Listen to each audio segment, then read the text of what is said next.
မိတ်ဆွေများအားလုံးပဲမင်္ဂလာပါခင်ဗျာ Facebook သုံးတဲ့တက်တန်းတစ်ချောင်းမှာမောင်နှမရင်းရှာလို့ခင်မင်နေတဲ့ကျွန်တော်မိတ်ဆွေအမတ်တရဖွင့်ကျွန်တော်မိထားတာရှိပါတယ်အဲ့ဒါကတော့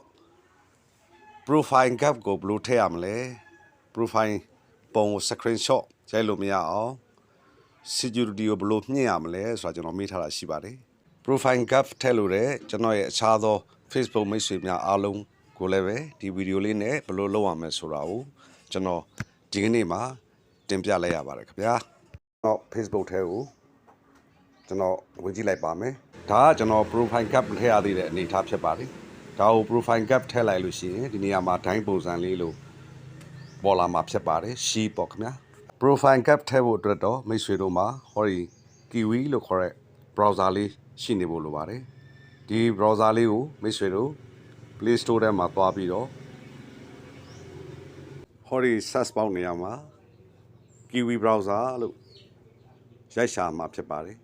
ဒါကျွန်တော်က install လုပ်ပြီးဖြစ်တဲ့အတွက်ကြောင့် open ဆိုတာပေါ်နေတာဖြစ်ပါတယ်မိတ်ဆွေတို့မှာအဲ့ဒီနေရာမှာ install ဆိုတာပေါ်လာမှာဖြစ်ပါတယ်အဲ့ install button လေးကိုနှိပ်ပြီးတော့မိတ်ဆွေတို့ဖုန်းထဲကို Kiwi browser ကို install လုပ်ရမှာဖြစ်ပါတယ်ပြီးရင်ကျွန်တော်တို့ဒီ Kiwi browser တွေကိုကျွန်တော်တို့ဝင်ကြည့်မှာဖြစ်ပါတယ်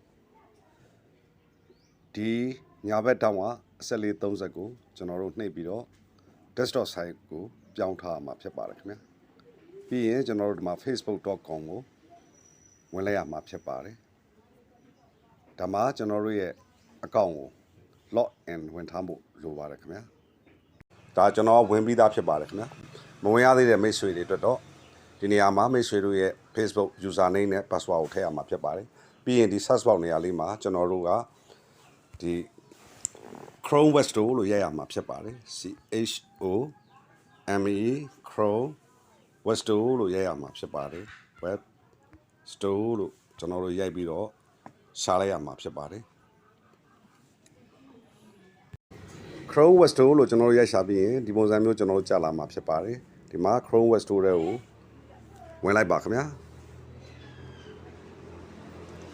ဆိုပြီးတော့ဒီပုံတိုင်းကြာလာမှာဖြစ်ပါတယ်ဒီ search box နေရာလေးထဲမှာ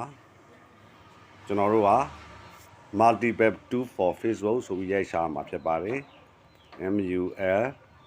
multiple tool for Facebook ဆိုပြီးတော့ကျွန်တော်တို့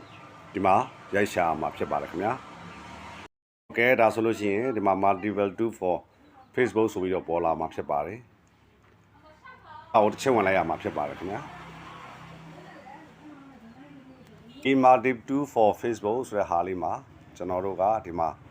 adapt to Chrome ဆိုတဲ့ button အပြာရောင်လေးကိုကျွန်တော်တို့နှိပ်ပေးရမှာဖြစ်ပါတယ်အဲ့ဒါလေးကိုနှိပ်လိုက်ပါ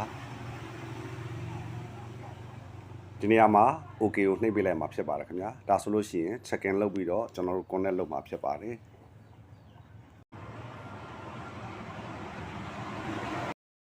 connect လုပ်ပြီးပြီဆိုရင်ဒီ product က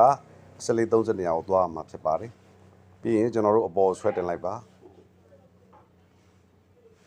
ဒီအောက်မှာ multiple tool for Facebook ဆိုတဲ့ဟာလေးကိုမိတ်ဆွေဝင်ရမှာဖြစ်ပါတယ်ဟုတ်ကဲ့ဒီနေရာမှာ avatar gap ဆိုတာရှိပါတယ်အဲ့ဟာလေးကိုကျွန်တော်တို့က on ပေးရမှာဖြစ်ပါတယ်ခင်ဗျာပြီးရင်ကျွန်တော်တို့ပြန်ထွက်ပြီးတော့ကျွန်တော်တို့ရဲ့ Facebook profile ကိုဝင်ကြည့်မှာဖြစ်ပါတယ်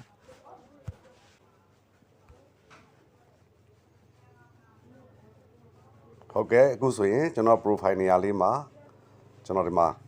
gap လေး profile gap လေးဒီမှာဒိုင်းပုံစံလေးရှိလာပြီဖြစ်ပါတယ်ခင်ဗျာဟုတ်ကဲ့ဒီဗီဒီယိုအဆုံးထိဝင်ရောက်ကြည့်ရှုတဲ့အတွက်ကြောင့်အထူးပဲကျေးဇူးတင်ပါတယ်အားလုံးပဲရှင်လန်းချမ်းမြေ့ကြပါစေခင်ဗျာ